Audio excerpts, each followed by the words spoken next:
Good afternoon. Joe Burke, Voyager Resources. I've just been told that my stock price is up 20% already today, and I haven't even done my presentation, so that's good news. Voyager, as with one of the previous companies, we're exploring and developing a copper project in Mongolia. The company itself, ASX listed, with the ticker symbol VOR, with a management that has a proven record in generating good shareholder and significant value for shareholders. This company was also responsible, the substantial members of this company, the board, were responsible for the sale of Hunu Coal, also an ASX listed company, to Bampu of Thailand in 2011. And on the back of that, we were awarded the much coveted Mines and Money Deal of the Year last year. We've one copper project, Kulmarit, which I will talk about, plus two other projects in the country. Even though there's been a lot of fatigue with Mongolia recently, I managed to raise $2.5 million last week. Should be in the bank account today, which has helped to fill up the tank slightly in the drill program that I'm undertaking. The project itself is located within the Erdene Island Arc terrain that hosts Oyu Tolgoi. This is quite an important terrain that covers the southern part of the country. And the project itself has the clear potential and the geological footprint and signatures to host a copper porphyry. And recent drilling has really supported that message, and we really believe that we're onto something here. At the end of last year, at the end of the last quarter, I had 2.5 million. That's of course naturally being topped up with the extra 2.5 that I've got. Yes, that's right. There's about 1.5 billion shares on offer after the recent raise, but it gives me a market cap of about 30 million, not taking into account the extra 20% that apparently came up today. The three projects itself: Kulmarit, Hongor, and Dalton-Over. From a management perspective, there's definitely a worldwide geological experience on the board.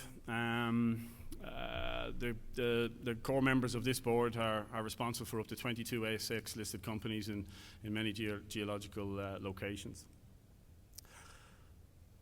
The project itself, Kulmarit, you see, is there in the southwest of the country, pretty much on the border of China. And being copper, it's not really logistic dependent.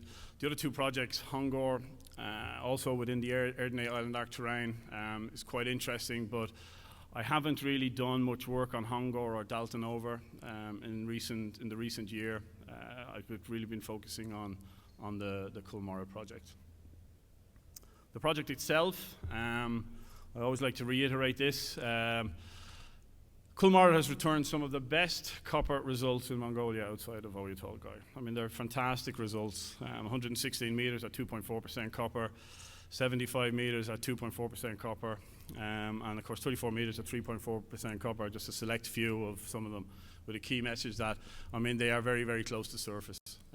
There's copper pretty much all over the site.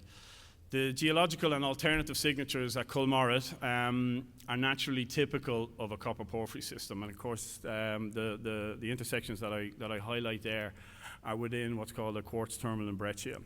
And a breccia is something that's also a very good, strong indicator of a porphyry system. Also on top of that, the geology itself is classic phyllic alteration. It's also typical of the low-level core within a porphyry system. So again, the signatures are there, we just have to find it. To date, we've drilled about 55,000 meters at the site. Unfortunately, a high percentage of these had been targeted at those near-surface hydrothermal breccias. Approximately 45,000 meters of them had been there. So in some, and I cherry pick here, but in some cases this is actually shows that I've really yet to target the porphyry. In hindsight, you know, maybe we shouldn't have drilled so much, but we did, and I like the fact that we've yet to really test this porphyry target. So there's definitely the upside here. In recent months, after I took over as MD, as CEO, I decided that we needed to take a little bit more systematic step-by-step approach, and one of the things I needed to start to do was to do a complete audit of everything that we'd done on the site. That included, auditing the geology, the alteration, the geochemistry, and also some of the geophysics targets that had been put in place.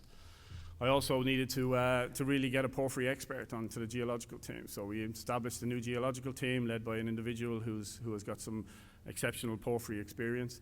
And of course I leveraged all the expertise that exists already in the country from geologists who are quite interested and who have worked in Oyu Tolgoi in the past to help me out here. This then allowed me to develop a new list of only copper porphyry targets, and this is the area of the focus of the company. Since then, and since kind of we've really only gone back after this audit, we've done some new drilling, and although it's only recently started, we've only drilled 3 holes in this particular area. So we've identified this area in the east of the license, and this big purple IP anomaly, this big target had yet to be really tested. And some of the holes in there had really shown some exciting copper porphyry style mineralization. It originally started with a hole that had been done previously, hole 122, and this hole, basically the geologists had said that basically it's pretty much adjacent to or above the development of a copper porphyry system. So this was a great place for us to start. The third hole that I drilled, 227, intersected over 600 meters of what's called ingramite and block ash tuff. And this was a very important signature for us because as we were drilling it, the geologists who had been working on OT had said an exact same similar cap sits above the porphyries at Oyu Tolgoi. So it made sense to continue on here.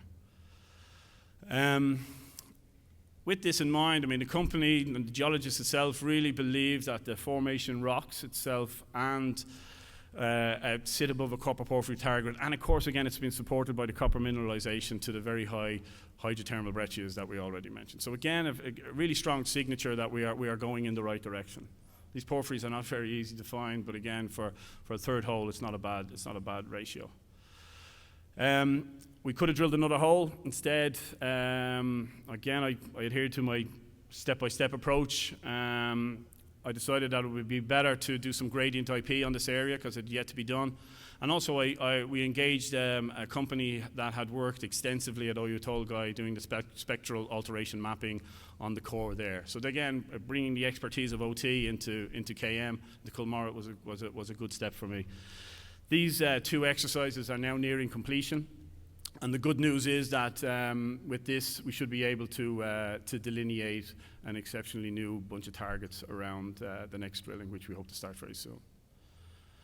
Investing in copper in Mongolia. Look, as Mongolia's been in the news recently for a lot of bad things, at the end of the day, Mongolia will be a substantial producer of copper in the world.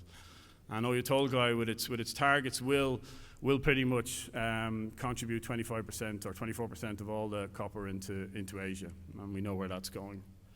We're also hearing, I know that Dr. Robert Rickson from Haranga Resources had mentioned that this new foreign investment law looks to be shelved, which is great for the company, for every company in Mongolia. It's great for the country. But we're also hearing as well that the board meeting at OT this week probably will indicate that $3 of the $4 billion that had been allocated for project financing for OT will be released. So again, in the news, but at least Mongolia is going to be in the news for good things. Tsagan-Savarga is a mine that's also a copper deposit that's also situated within the Erdene Island Arc terrain, and this also has some good investment coming in from the EBRD for pretty much a small deposit. They're putting $350 million in. So just to summarise what I'm going to do in the next 3 months, and just a summary of what Voyager Resources are. Definitely a company that has a track record in returning shareholder value. I'm pretty much fully funded for what I want to do at this particular point. The placement that we had in place was oversubscribed, and I didn't leverage the capability that I'm allowed under the ASX rules.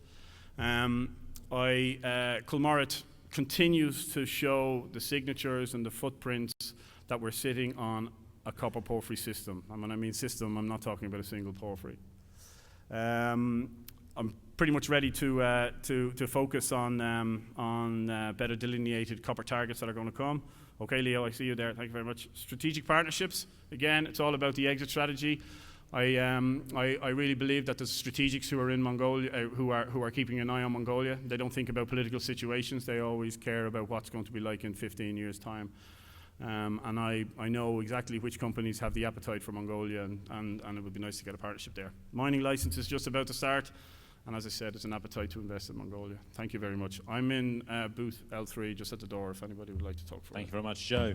So that's Voyager Resources, and if you'd like to meet with them, please see them at booth L3.